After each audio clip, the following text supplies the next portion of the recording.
Halo semuanya, perkenalkan nama saya Muhammad Noval Maulana dari FG5. Perkenalkan, saya Agnes Valencia Destiara dari FG5. Halo, aku Bintang. Saya Fauzia Rizky Mardatillah dari FG5 MPKT 15. Halo, saya Syaifah Wulandari. Perkenalkan, saya Selvia Kamalia dari FG5. Kali ini saya akan memaparkan rangkuman materi pekan 1 dan pekan 2 mengenai jati diriku sebagai cendekia. Terdapat 4 subpokok bahasan pada materi kali ini. Yang pertama adalah karakter. Karakter merupakan kesatuan watak atau sifat yang dimiliki oleh seseorang. Pembentukan karakter dipengaruhi oleh keadaan lingkungan, pengalaman, dan juga pendidikan. Refleksi dari karakter dalam kehidupan itu adalah dengan memiliki karakter, kita dapat menjadi pribadi yang kuat, karena karakter menjadi sarana bagi orang lain untuk menilai diri kita. Yang kedua adalah filsafat. Filsafat berasal dari kata philo yang artinya cinta, dan sophia yang artinya kebijaksanaan. Refleksi dari filsafat dalam kehidupan itu adalah kita diharapkan memiliki kebijaksanaan dalam memandang sesuatu sehingga tidak menjadi seseorang yang berkarakter buruk. Yang ketiga adalah logika. Logika adalah metode-metode serta prinsip-prinsip yang digunakan untuk membedakan antara penalaran yang tepat dan juga penalaran yang keliru. Refleksi dari logika dalam kehidupan adalah kita diharapkan memiliki kemampuan untuk menganalisis suatu kejadian yang sulit atau rumit. Yang dimana ini dapat meningkatkan daya analisis kita dengan pengambilan keputusan secara benar. Yang terakhir adalah etika. Secara etimologi, etika berasal dari bahasa Yunani atau ethos yang memiliki banyak arti seperti akhlak, watak, dan adat kebiasaan. Etika juga dianggap sebagai ilmu mengenai moralitas atau science of morality. Refleksi etika dalam kehidupan adalah dengan adanya etika, mahasiswa dapat bertindak sewajarnya dalam melakukan aktivitasnya sebagai mahasiswa. Pada pekan ketiga dan keempat, kita mempelajari mengenai bangsa dan negara Indonesia, implementasi nilai Pancasila, kewarganegaraan, dan Indonesia di dunia internasional. Menurut Otto Bauer, bangsa adalah komunitas individu dengan karakteristik yang relatif sama, karena adanya persamaan nasib. Persamaan nasib yang dialami oleh bangsa Indonesia adalah berada di bawah belenggu penjajahan pada zaman kolonialisme, sehingga masyarakat dengan latar belakang suku yang berbeda bersatu karena memiliki satu tujuan yang sama, yaitu ingin merdeka dan terbentuklah bangsa Indonesia. Setelah kemerdekaannya pun, bangsa Indonesia dipersatukan oleh Pancasila dan UUD 1945 sebagai dasar negara dan konstitusi nasional. Negara adalah satu kesatuan yang terbentuk atas adanya rakyat dan wilayah. Rakyat merupakan penghuni dari suatu negara, dan wilayah adalah daerah yang menjadi teritori suatu negara. Indonesia sendiri memiliki 1,91 juta kilometer persegi wilayah daratan dan 6,32 juta kilometer persegi wilayah perairan yang batasnya diakui oleh negara-negara lain di dunia untuk menghindari sengketa wilayah antar negara. Negara juga memerlukan konstitusi sebagai landasan hukum dan pemerintahan yang mengatur rakyat di dalamnya. Nilai-nilai Pancasila sebenarnya sudah kita implementasikan dalam kehidupan sehari-hari. Hal ini dikarenakan peraturan dan norma-norma yang berlaku di masyarakat berlandaskan Pancasila, seperti kewajiban dan kebebasan beragama sebagai implementasi sila pertama, adanya norma kesusilaan sebagai implementasi sila kedua, dan lain sebagainya. Terdapat 13 golongan kewarganegaraan Indonesia yang secara lengkap diatur dalam Undang-Undang Nomor 12 Tahun 2006 dan Peraturan Pemerintah Nomor 2 Tahun 2007. WNI memiliki hak dan kewajiban yang diatur dalam undang-undang. Seorang WNI juga dapat kehilangan kewarganegaraannya. Hal ini diatur dalam Peraturan Pemerintah Nomor 2 Tahun 2007, Pasal 31. Pada alinea keempat pembukaan UUD 1945, dinyatakan bahwa Indonesia memiliki tujuan nasional untuk menjalankan politik bebas aktif, yang berarti Indonesia tidak berpihak pada satu kekuatan dunia dan secara aktif berpartisipasi dalam menyelesaikan konflik internasional demi terwujudnya ketertiban dunia. Nah, pada pekan kelima kita ngebahas soal korupsi. Korupsi itu sendiri merupakan penyimpangan dalam bekerja yang dilakukan oleh seseorang untuk keuntungan diri sendiri maupun orang lain. Nah, penyebab korupsi itu beragam. Contohnya, keserakahan, kesempatan, hingga kebutuhan. Tapi juga bisa lemahnya hukum dan juga monopoli kekuasaan oleh pemerintah yang berkuasa menyebabkan sebuah tindak korupsi. Nah, efek dari korupsi itu dalam konteks negara adalah menurunnya nilai pertumbuhan ekonomi, hilangnya fungsi pemerintah dalam mewujudkan tujuan negara, dan juga hilangnya kepercayaan rakyat terhadap pemerintah yang berkuasa.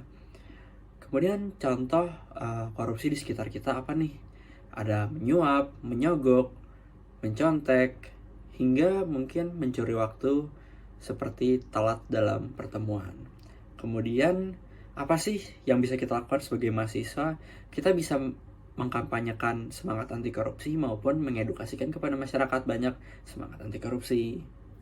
Ini saya akan membahas mengenai pekan 6, yaitu kita membuat e-booklet untuk mengangkat isu kelangkaan minyak goreng kelapa sawit dan mengaitkannya dengan materi mata kuliah MPKT dari pekan 1 hingga pekan 6. E-booklet ini kami buat dengan tujuan untuk meningkatkan kepedulian pembaca tentang masalah yang terjadi di sekitar kita dan dampaknya terhadap masyarakat, terutama rakyat kecil.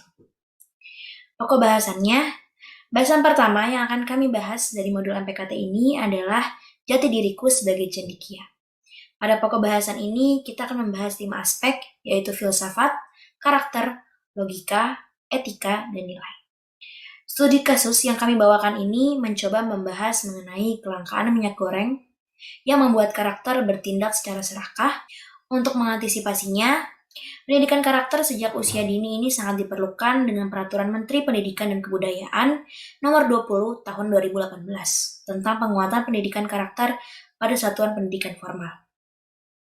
Selanjutnya, pokok bahasan kedua yaitu jati diri sebagai warga negara yang setia pada Pancasila.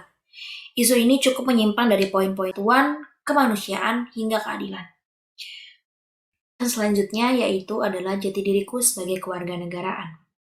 Berdasarkan materi buku ajar MPKTA, terdapat 3 kategori aspek praktis pasal-pasal UUD terkait hak warga negara.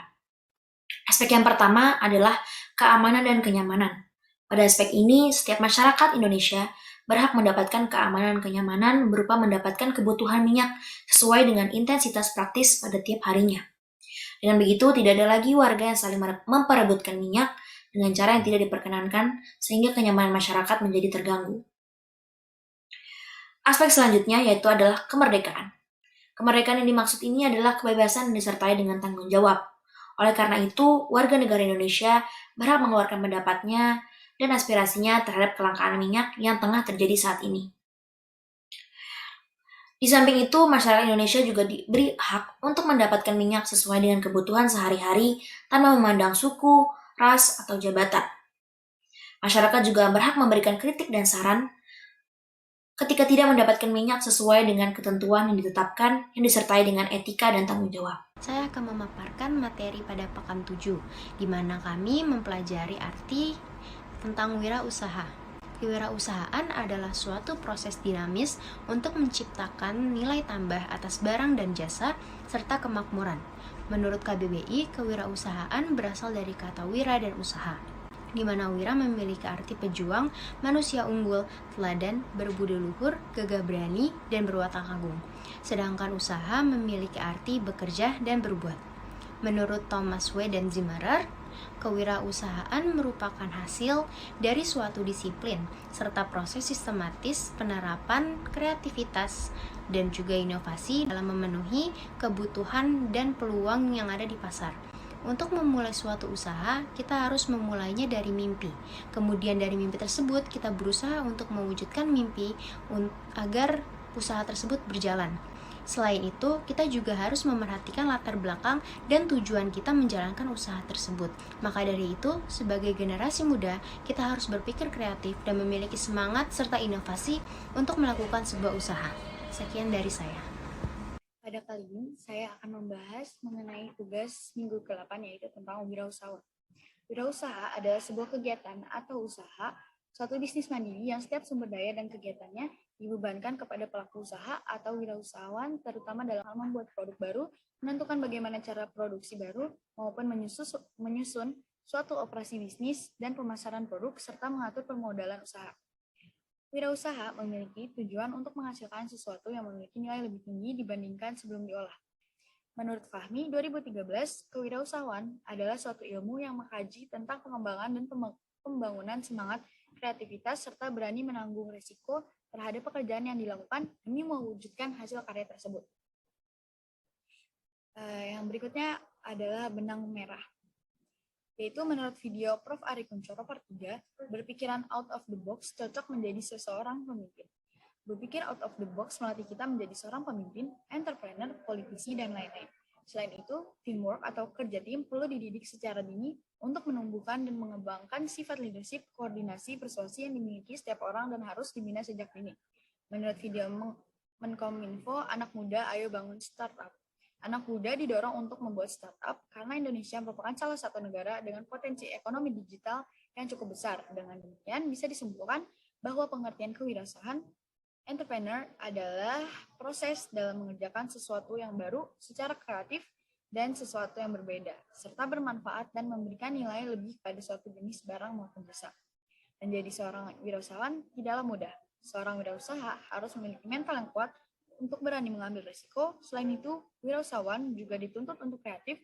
Dengan kemampuan berwirausaha ini akan lebih banyak membuka lapangan pekerjaan di masa depan. Untuk ide usaha pada kelompok kami ini ada Beverly Bites yang menjual makanan manis atau dessert dan sebagainya dengan bagan sebagai berikut, yaitu Bintang Marsyum sebagai manajer, keuangan ada Agnes Valencia dan Fauzia Rizky, pemasaran ada Selvia Kamalia dan Syarifah Wulandari, dan logistik ada Muhammad Taufal Maulana.